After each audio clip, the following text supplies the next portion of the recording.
3টে মাস হয়নি এখনো।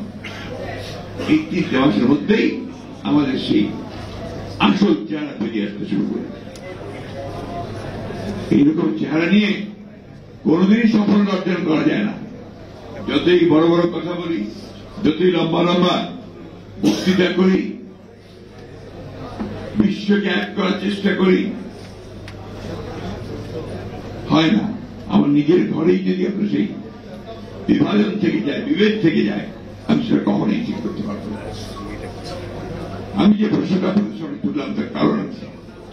আমি কয়েকটা দিনে আমরা খুব চিন্তিত, উদ্বিগ্ন, ভয়াবহভাবে। আপনি চিন্তা করতে পারেন ধর্মকে কেন্দ্র করে কি উন্মাদনা শুরু হয়েছে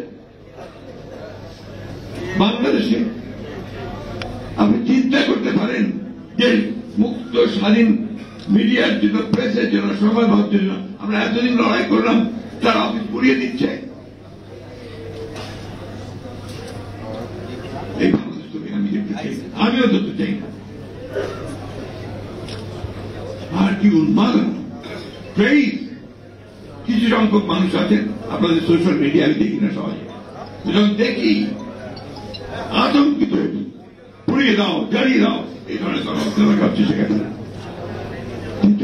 কোন জায়গায় নিয়ে যাচ্ছে বাংলাদেশকে? আমরা কি বুঝি আমাদের ভয়টা কোথায়? আমরা কি বুঝি আমাদের আতঙ্কটা কোথায়? আমরা কি বুঝি আত্মাই কোথায় ছড়িয়ে দাঁড়িয়ে আছে আমাদের পেছনে? বুঝি না। বুঝলে আজকে এই সমস্ত দায়িত্বহীন ইররেসপন্সিবল কথাবার্তা আমাদের বুদ্ধি পরিণত। কিছু সংখ্যক মানুষ তারা নিজেকে অত্যন্ত জনপ্রিয় মনে করেন, সবচেয়ে দেশপ্রেমিক মনে করেন, আর গোটা জাতিকে আছে তারা বিভাজনের দিকে ঠেলে দিয়ে, উস্কে দিয়ে একটা অন্ধকারের দিকে ঠেলে দিচ্ছে।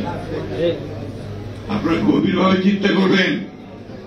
আমি কারো নাম বলবো না, বলতে চাই না, কিন্তু আপনার ঠান্ডা মাথায় আপনাদের মানুষের সবাই চিন্তা করবেন যে যারা আজকে বিভেদের দিকে ঠেলছে, যারা আজকে বিভাজনের দিকে ঠেলছে, অনেকের দিকে ঠেলছে, তারা আমাদের আসলেও শত্রু না মিত্র।